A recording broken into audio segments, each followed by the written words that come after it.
On Friday, the Israel Defense Forces concentrated a large amount of manpower and equipment along the border perimeter with the Gaza Strip. Israeli soldiers are preparing for a ground operation. Their positions are regularly shelled by militants.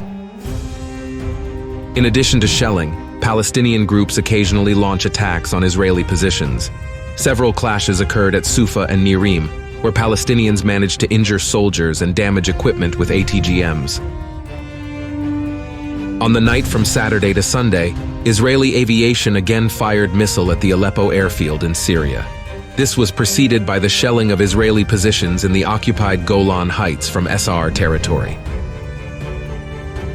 The situation along the Israel-Lebanon border escalated sharply on Sunday, where fighting with Hezbollah began. The group's militants attacked several IDF strongholds along the northern border, injuring several fighters and damaging tracking systems.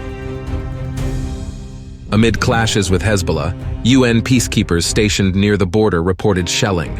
According to them, unknown people hit their barracks in Naqoura with a missile. Notably, the facility is located on Lebanese territory. Massive shelling of Israel's rear areas and areas close to the gas sector has continued throughout these days. The Palestinians hit Tel Aviv, Ashkelon, Ashdod, and Beersheba, among other places, and several people were injured. Armed clashes between Palestinians and Israeli security forces continue unabated in the West Bank. Over the past week, 60 people were killed in the region, and more than 1,000 were wounded. In the Gaza Strip, the mass flight of civilians from the Israeli bombardment to the south of the enclave continues.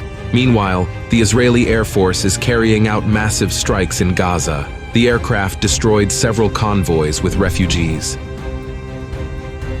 Meanwhile, the Rafah checkpoint on the Gaza Strip's border with Egypt remains closed, despite alleged agreements.